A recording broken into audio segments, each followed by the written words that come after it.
Antitanachalar nima? Agar siz antitanachalar haqida birinchi marta eshitayotgan bo'lsangiz, ularning qanchalik muhim ekanligini bilmasligingiz mumkin. Antitanachalar bu tanamizdagi jangchilar bo'lib, zararli kirib kelgan zarrachalarga qarshi kurashishda yordam beradi. Ular oqsil turiga kiradi va immun tizimining muhim tarkibiy qismi hisoblanadi. Agar inson organizmi antitanachalarni ishlab chiqarmasa yoki ularni ortiqcha ishlab chiqarsa, u jiddiy kasal bo'lib qolishi mumkin. Xo'sh, antitanachalar qayerdan paydo bo'ladi? Ular qon oqimi orqali butun tana bo'ylab harakatlanadi va istalgan joyda uchrashi mumkin. Ularning vazifasi antigen deb ataladigan zararli moddalarni aniqlash va ularni yo'q qilish uchun organizmda kimyoviy reaksiyalarni ishga tushirishdir.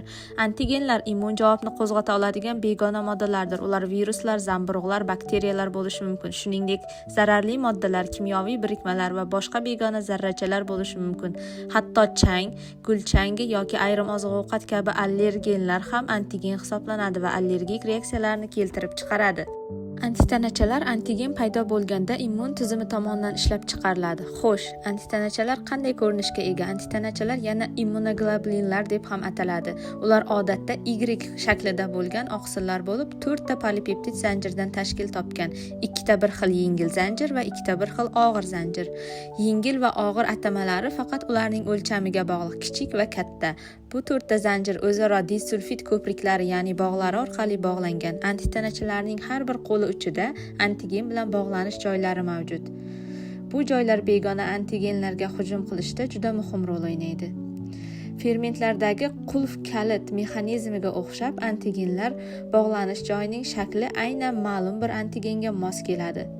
Agar antigenning bir qismi shu bog'lanish joyiga mos tushsa, antitanacha uni begona modda sifatida tanib, unga bog'lanadi. Bu esa antigenning tananing boshqa joylariga zarar yetkazishini to'xtatadi.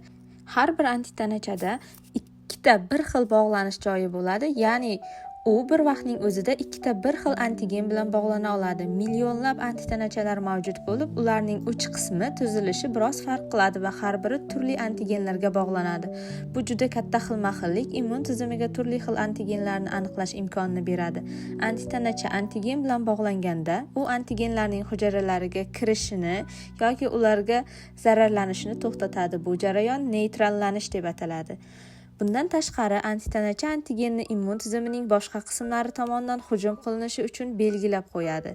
Sistemizuvchilarda immunoglobulinlarning 5 xil turi mavjud. Ular to'g'ridan-to'g'ri himoya vazifasini bajaradi va har xil turdagi begona moddalar uchun mos immun javobni yo'naltirishga yordam beradi. Antitanachalar laboratoriyalarda ham sun'iy ravishda ko'paytiriladi.